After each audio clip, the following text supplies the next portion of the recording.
এই মাইকের সামনে দাঁড়াইয়া একটা স্লিপ ধরাই দিয়েছে।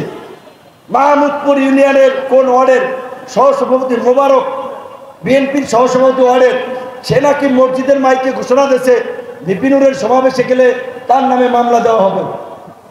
আমি এই এলাকার বিএনপি নেতাদেরকে বলবো এই চান্দুর বিরুদ্ধে ব্যবস্থা নেন, নাহলে কিন্তু আর খবর আছে।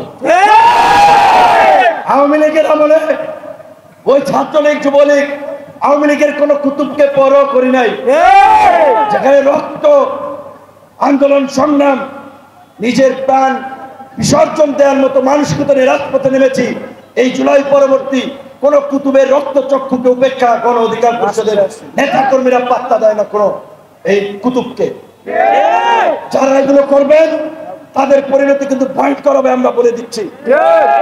আমরা জানি এই রূপগঞ্জের গার্মেন্টস মিল ফ্যাক্টরি থেকে কে কত কোটি টাকার চাঁদা নিচ্ছে, কারা কারা ঝুট ব্যবসা করছে, কারা কারা পরিবহন ব্যবসা নিয়ন্ত্রণ করছে, কারা কারা চাঁদাবাজি করছে। আমরা পরিষ্কার ভাবে বলতে চাই এগুলো বন্ধ করুন। এগুলো করে আপনাদের রাজনৈতিক মৃত্যু ঘটাচ্ছেন। জনগণের বিরুদ্ধে গিয়ে কেউ টিকে থাকতে পারে নাই। আজকের ব্যবসায়ী, এই এলাকার ব্যবসায়ীদেরকে বলবো কোন রাজনৈতিক দলকে পাত্তা দেওয়ার দরকার নাই। আপনারা ব্যবসার পরিবেশ ঠিক করার জন্য সকল ক্রিয়াশীল রাজনৈতিক দলকে নিয়ে মিটিং করেন, তাদের সহযোগিতা চান, তাদের সকলকে নিয়ে চাঁদাবাজ মাফিয়া ভূমিদস্যুদেরকে বিতাড়িত করুন।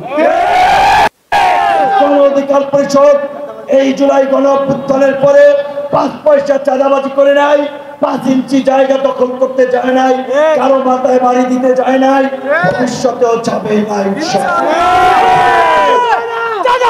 চলবে না। বিপিনুরের ঘোষণা, বিপিনুরের ঘোষণা, বিপিনুরের ঘোষণা। আমরা কথা বলে শেষ করব। মানুষ শক্তির কাছে অনেক ক্ষেত্রে অসহায় হয়ে যায়, টাকার কাছে অসহায় হয়ে যায়। কাজেই আপনারা যদি গণ অধিকার পরিষদের এই সাহসী তরুণ যুবকদের পাশে না থাকেন তাহলে তারাও কিন্তু হতাশ হয়ে যাবে। তারা হতাশ হলে ওই আগের পুরানো রাজনৈতিক ব্যবস্থায় কিন্তু এখানে আপনাদের উপরে আবার চেপে বসবে।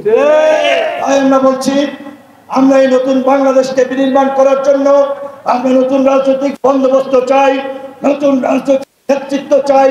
গণ অধিকার পরিষদ এই জন আকাঙ্ক্ষা বাস্তবায়নে কাজ করবে ইনশাআল্লাহ। গণ অধিকার পরিষদের সাথে থাকবেন। জনতার অধিকার আমাদের অঙ্গীকার, আমাদের অঙ্গীকার।